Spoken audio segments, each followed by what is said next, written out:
Hello नमस्कार प्यारे बच्चों, कैसे हो आप सब। उम्मीद है आप बढ़िया होंगे, आपकी पढ़ाई भी बेहतर चल रही होगी। तो हमने 2024 का सेट तो कंप्लीट कर लिया है। अब आज आपके लिए लेकर आए हैं ये 5 सेट है 2023 का।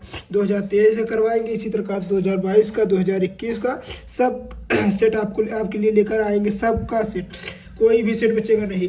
देखिए रसायन विज्ञान ये है, उसके बाद यहाँ देखिए भौतिक विज्ञान हो गया, फिर इंग्लिश हो, सॉरी जीव विज्ञान हो गया, हिंदी हो गया, इसी प्रकार इंग्लिश भी है। ठीक है, मतलब सभी इस प्रकार के सेट हमारे पास रखे हुए हैं और हम आपको एक करके सब कुछ करवाएंगे। ठीक है प्यारे बच्चे, क्योंकि जिससे आप अच्छे से अच्छा नंबर ला सकें और अपने माता पिता का नाम रोशन कर सके। क्योंकि जो हमारे पास अगर प्रीवियस ईयर हमको पता रहेगा कि कैसा पेपर आता है तो हमको पेपर करने में आसानी रहेगी।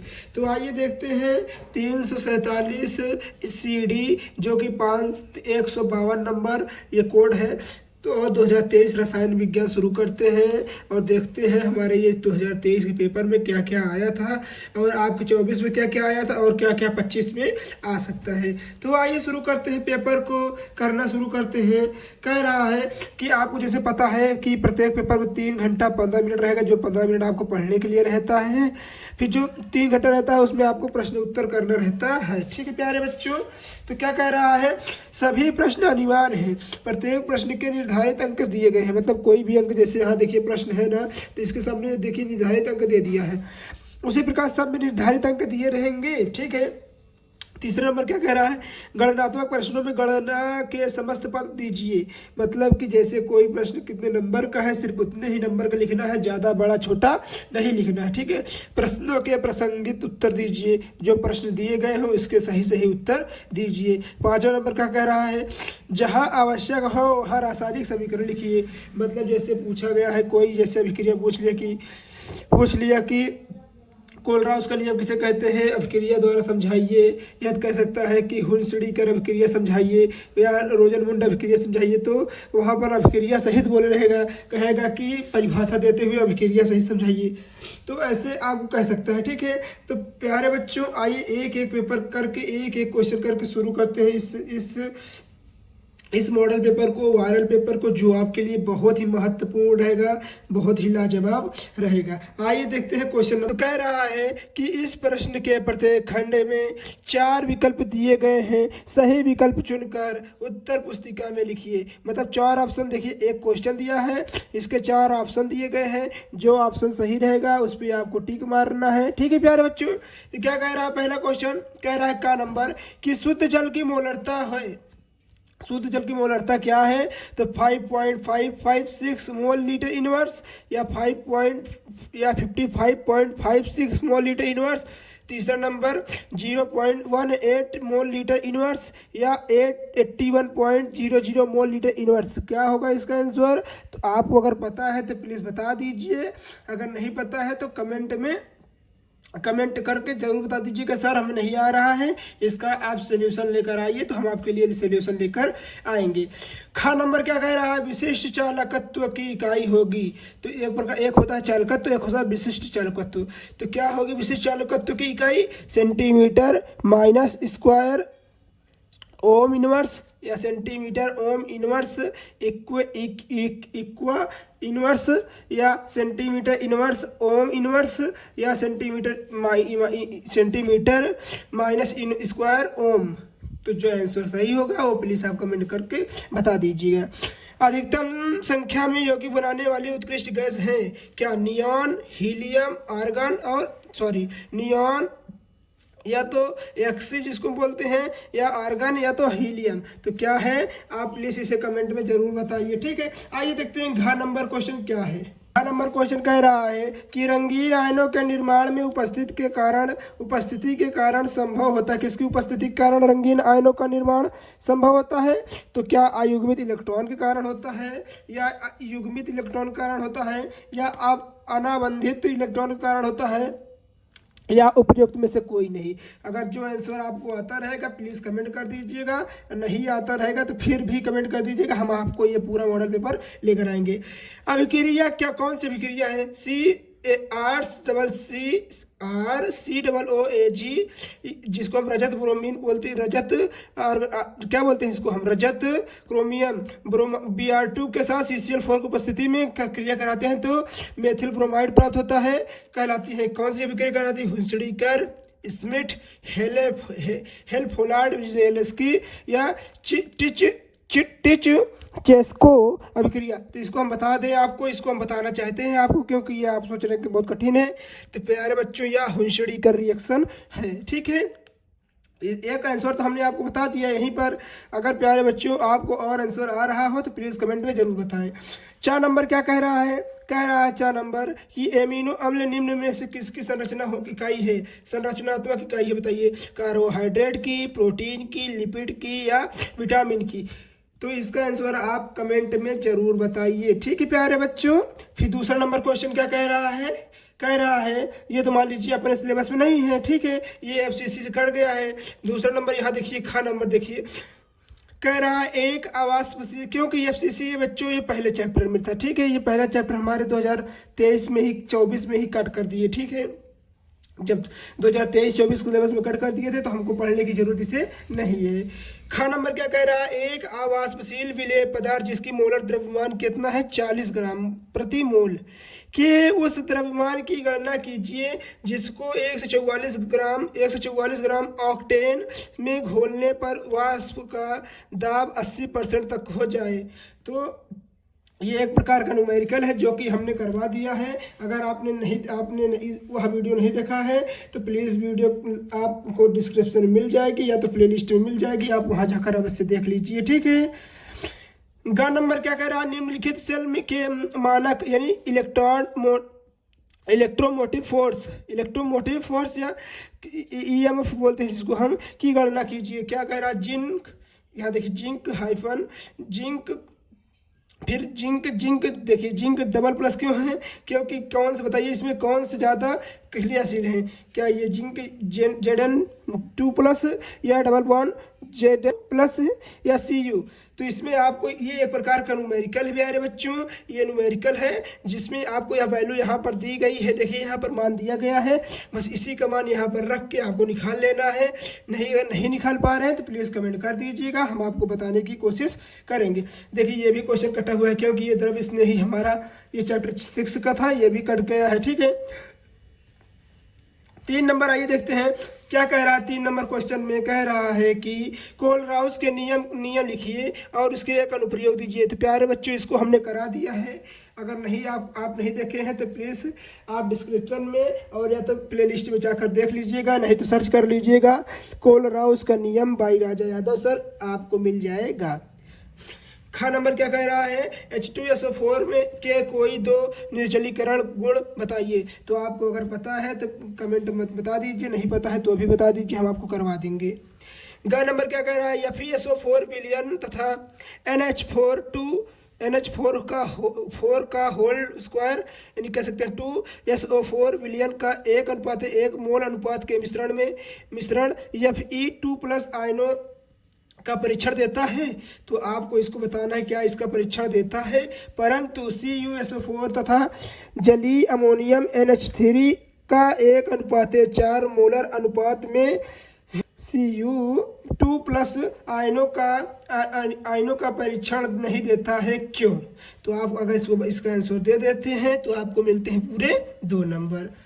घ नंबर क्या कह रहा है? कीटोन फेहलिंग विलयन तथा टालेन अभिकर्मा को अपचयित नहीं करते हैं, जबकि फास्फोस कीटोन समूह हुए भी कर देते हैं, मतलब समूह होते हुए भी कर देते हैं, क्यों? तो प्यारे बच्चों कीटोन समूह हो गया, ये सब चैप्टर लगता है, ये पार्ट 2 चैप्टर नंबर 3 का है जो कि हमारे केमिस्ट्री में मिलता है, ठीक है। आप वहाँ पर जाकर देख लीजिएगा कीटोन समूह वाले में, नहीं तो हम आपको करवा देंगे, बस आपका एक कमेंट की ज़रूरत है हमें बस। आइए देखते हैं प्यारे बच्चों 4था नंबर क्वेश्चन कह रहा है का नंबर में निम्नलिखित में प्रत्येक ठोस के आयनिक धात्विक व आणविक में वर्गीकृत कीजिए।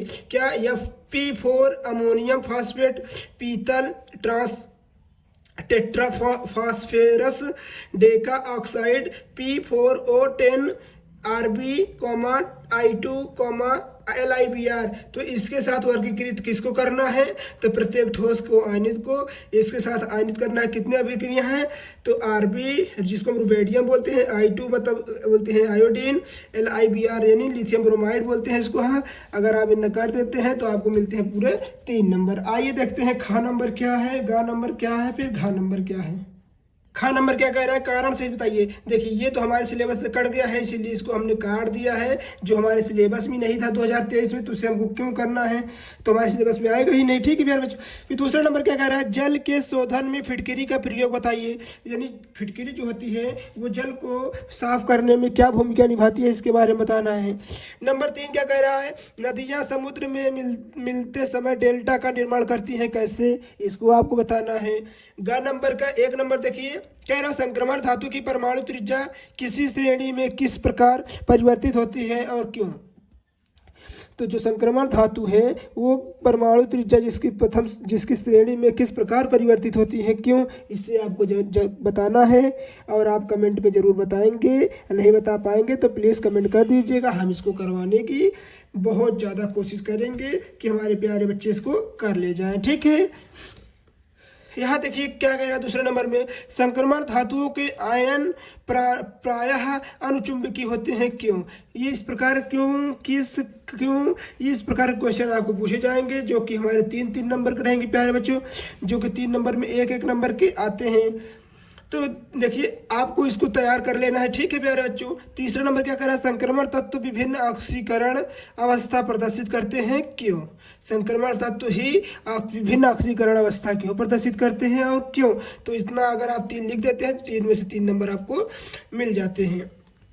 घ नंबर क्वेश्चन देखिए, रासायनिक समीकरण देते हुए सिद्ध कीजिए कि ग्लूकोज में 5 OH समूह तथा 1 CHO यानी जिसको हम एल्डिहाइड बोलते हैं उपस्थित होता है। ग्लूकोज में रजत दर्पण कैसे प्राप्त करते हैं। तो प्यारे बच्चों ग्लूकोज हो गया और इसी प्रकार फ्रैक्टोज हो गया, दोनों का सूत्र सेम होता है परंतु बस डिफरेंट होता है। तो OH और CHO का ही डिफरेंट होता है ऊपर नीचे में, बस यही अलग अलग सूत्र बना देते हैं। ठीक है, अब आइए देखते हैं 5वां नंबर क्वेश्चन।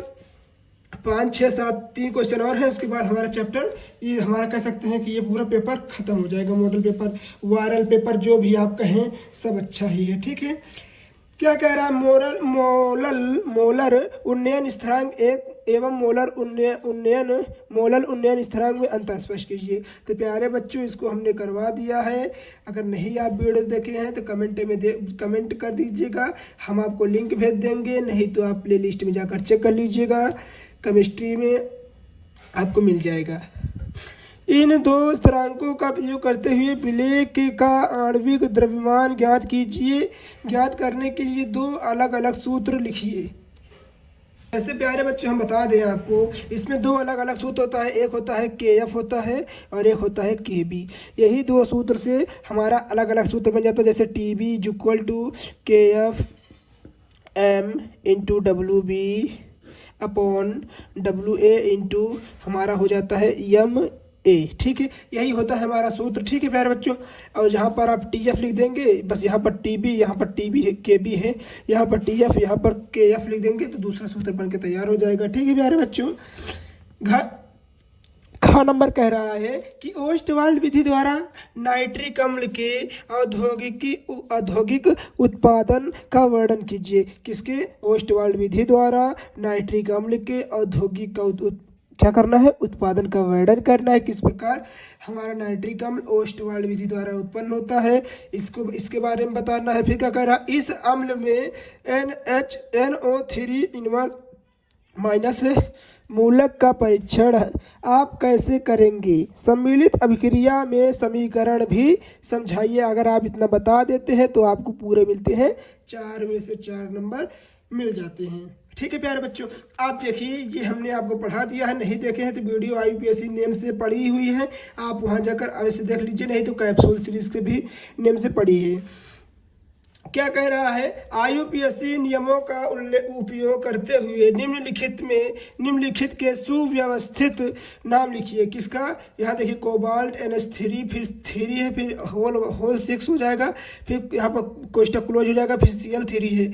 इसी प्रकार देखिए चार आईयूपीएसी दिए हैं। आप इसमें से अगर आप बहुत ईजी है प्यारे बच्चों, एक बार हमारा पढ़ लीजिएगा, वहाँ जाकर आईयूपीएसी नेमिंग आपको यह करना आ जाएगा। ठीक है, फिर क्या कह रहा है, घ नंबर में कह रहा है, एक एरोमेटिक कार्बनिक यौगिक ए जलीय अमोनिया के साथ उपचार करने एवं गर्म करने पर यौगिक बी बनाता है जो Br2 एवं KOH के साथ गर्म करने पर अणुसूत्र C6H7N वाला यौगिक C बनाता है। ABC यौगिक संरचनाएं तथा इसके नाम लिखिए। तो किसका नाम लिखना है प्यारे बच्चों, ABC यौगिक की संरचना और एवं उसके यौगिक के नाम लिखने हैं। ठीक है, 6 नंबर क्वेश्चन क्या कह रहा है, 6 नंबर में आपके लिए फायदा है, क्योंकि प्यारे बच्चों अगर आपको ये क्वेश्चन आ रहा है तो ठीक है, नहीं तो अथवा में दिया है, यहाँ पर देख लीजिए, इसको आप कर लीजिएगा, जो कि 2 नंबर का यानी 5 नंबर का है। ठीक है, क्या कह रहा है, आइए देखते हैं। पता है प्यारे बच्चों, अभी तक का सबसे हार्ड पेपर 2023 में ही आया है। इससे पहले हार्ड पेपर आया था 2000 शायद 18 या 19 में आया था, फिर उसके बाद 2023 में ही सबसे हार्ड पेपर आया था। ठीक है, इसमें बहुत सारे बच्चे फेल हुए थे। हमारे कॉलेज में खुद शायद लगभग कह सकते हैं 374 बच्चे फेल हुए थे, 374 बच्चे फेल हुए थे, सिर्फ इंटर में 374 फेल हुए थे। ठीक है, तो ये 2023 बहुत ज़्यादा ही कठिन पेपर आया था। क्या कह रहा है, आइए देखते हैं 6वां नंबर क्वेश्चन जो का है, एक एरोमेटिक कार्बनिक यौगिक CH मेथिल क्लोराइड का तथा KOH के साथ अभिक्रिया करता है, क्रिया से B और C देता है। क्या कह रहा है, जिसका जिंक चूर्ण के साथ आसवन करने से D बनाता है, D के ऑक्सीकरण से C7H6O2 अणुसूत्र वाला यौगिक E प्राप्त होता है। ABCD तथा E पहचान कीजिए, प्रत्येक अभिक्रिया रासायनिक समीकरण भी लिखिए। तो ये वाला पेपर शायद आप कर पाए, बहुत ज़्यादा ही कठिन है, क्योंकि आप शायद ही कर पाए, नहीं कर पाएंगे तो प्लीज़ बच्चों कमेंट जरूर कर दीजिएगा। ठीक है, नहीं तो आप लिख लीजिएगा, इसको देखिए, निम्नलिखित पर संक्षेप टिप्पणी लिखिए। विलियमसन ईथर संश्लेषण क्या होता है, किण्वन क्या होता है, या पाइरोलिनियस अम्ल के से मेथिल एल्कोहल प्राप्त कैसे करते हैं, इसको लिखना है। अगर आप उसको कर लेते हैं तो ठीक है, नहीं इसको कर लीजिएगा, जो कि 1 2 यानी 5 नंबर का हमारा हो जाता है। आइए देखते हैं लास्ट क्वेश्चन नंबर 7, जो कि अत्यंत ही महत्वपूर्ण है और वो बहुत ही उपयोगी कह सकते हैं, बहुत ही अच्छा है और टोटल 10 नंबर का है। आइए हम खा नंबर देख लेते हैं। नंबर 1 क्या कह रहा है, अभिक्रिया 2A + B जब इसकी क्रिया 2C + D के लिए C के सांद्रण में परिवर्तन की दर 1.0 mole litre inverse second inverse है। अभिक्रिया का वेग एवं ABCD व D के सांद्रण में परिवर्तन की दर को व्यक्त करना है। प्यारे बच्चों, ये चैप्टर 6 का है, जो कि अत्यंत ही महत्वपूर्ण, चैप्टर 3 का है, जो कि अत्यंत ही महत्वपूर्ण है हमारे एग्जामिनेशन दृष्टिकोण से। ठीक है प्यारे बच्चों, दूसरा नंबर क्या कह रहा है, अभिक्रिया 2A, इसके जो तीर खींचे हैं इसको बोलते हैं कि क्रिया कराना।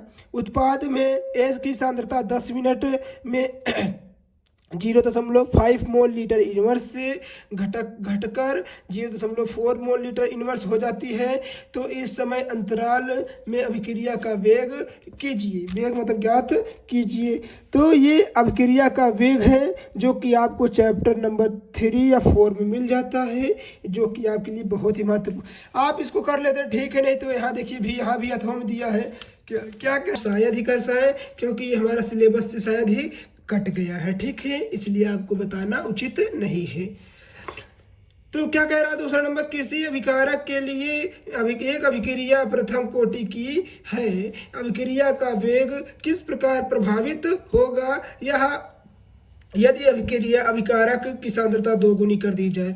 मान लीजिए कोई अभिक्रिया प्रथम कोटि की है तो उसका वेग किस प्रकार प्रभावित होगा जब जब हम अभिक्रिया की सांद्रता 2 गुनी कर देंगे। तो आप इसे कमेंट में जरूर करके दिखाइएगा और बताइएगा भी, ठीक है। अब आइए देखते हैं 7वां क्वेश्चन, लास्ट क्वेश्चन, जो कि बहुत ही महत्वपूर्ण है। क्या होता है जब, हमने आपको करवाया है क्या होता है जब वह केवल आसानी समीकरण लिखना है। क्या एन ब्यूटाइल क्लोराइड को एल्कोहलिक KOH के साथ अभिक्रिया कराते हैं तो क्या होता है। आप इसे कमेंट में जरूर बता दीजिएगा, नहीं तो कमेंट कर दीजिएगा। इसको पांचों हम आपको शॉर्ट वीडियो में बता देंगे, ठीक है। शुष्क ईथर की उपस्थिति में ब्रोमोबेंजीन के साथ ब्रोमोबेंजीन की मैग्नीशियम के से अभिक्रिया कराते हैं तो क्या होता है। तो ये भी हमने कराया है, नहीं कर देखा आपने तो शॉर्ट वीडियो में जाकर देख लीजिएगा। एथिल क्लोराइड की जली KOH के साथ अभिक्रिया कराते हैं। जब एथिल क्लोराइड को KOH के साथ क्रिया कराते हैं तो क्या होता है, हमारा एथेनॉल बनता है। शुष्क ईथर की उपस्थिति में एथिल ब्रोमाइड के साथ अभिक्रिया कराते हैं तो सोडियम से होती है तो क्या होता है। फिर उसी प्रकार एथिल ब्रोमाइड की अभिक्रिया कैसियन एल्कोहली से कराते हैं तो क्या होता है। नहीं आपको ये सब आ रहा है तो अथवा में यहाँ देखिए नेमिंग रिएक्शन भी दिया है। क्या कह रहा है, कह रहा है क्लोरोबेंजीन से निम्नलिखित परिवर्तन कीजिए। क्लोरोबेंजीन से बेंजीन कैसे बनाते हैं नहीं पता है तो हम बता देंगे। देखिए यहाँ पर हमने कुछ किया है, आपको करके यहाँ पर दिखाए हैं। देखिए जैसे फिनाल कह रहा क्लोरोबेंजीन से फिनाल बनाना है तो क्लोरोबेंजीन को NaOH के साथ क्रिया कराएंगे तो फिनाल बन के तैयार हो जाएगा। फिर उसी प्रकार टालुइन के साथ तो क्लोरोबेंजीन को हम सोडियम के साथ और मेथिल क्लोराइड साथ कराएंगे तो टालुइन बन जाएगा। एनिलीन को, इसको हमने नहीं बताया है, डाइफेनिल को बताया है। यहाँ देखिए जब हम क्लोरोबेंजीन को सोडियम के साथ कराएंगे डाइफेनिल का निर्माण होगा, ठीक है प्यारे बच्चों। और देखिए नंबर क्वेश्चन क्या कह रहा है, आइए उसको भी देख लेते हैं। लास्ट क्वेश्चन नंबर क्या कह रहा है। एक कार्बनिक यौगिक जिसमें इतना मतलब कार्बन है और 11.63% हाइड्रोजन तथा शेष ऑक्सीजन की उपस्थिति है। इसको दोनों काउंट कर लीजिएगा, जितना बचेगा उतना ऑक्सीजन की उपस्थिति है। यौगिक का आणविक द्रव्यमान 86 है। यह यौगिक टालन अभिकर्मक को अपचयित नहीं करता है परंतु सोडियम हाइड्रोजन सल्फाइड के साथ यौगिक देता है। धनात्मक आयोडोफार्म परीक्षण देता है। प्रबल ऑक्सीकरण पर यह एथेनोइक अम्ल व प्रोपेनोइक अम्ल देता है। संभाव्य यौगिक की संरचना कीजिए। तो प्यारे बच्चों आप इसको कर लेंगे तो ठीक है, नहीं कर पाएंगे तो आप कमेंट कर दीजिएगा, हम आपको बताने की पूरी कोशिश करेंगे, ठीक है। अगर इसको नहीं कर पाते हैं तो यहाँ देखिए नेमिंग रिएक्शन दिया गया है। ये सब रिएक्शन हमने शॉर्ट वीडियो में करा दिया है, जो कि आप जैसे कालिनेज अभिक्रिया इसको करा दी है, कैनिजारो करा दी है, रोजेनमुंड अभिक्रिया करा दी है। तो ये सब हमने करवा दिया है शॉर्ट वीडियो में। अगर आप नहीं देखे हैं तो प्लीज़ जाकर वहाँ पर वीडियो देख लीजिएगा। शॉर्ट वीडियो में आपको सारी नेमिंग रिएक्शन मिल जाएगी। तो प्यारे बच्चों वीडियो अगर आपको अच्छी लगे तो प्लीज़ वीडियो को लाइक कर दीजिएगा एंड चैनल को सब्सक्राइब कर दीजिएगा, ठीक है। एंड शेयर करना नहीं भूलिएगा। मिलते हैं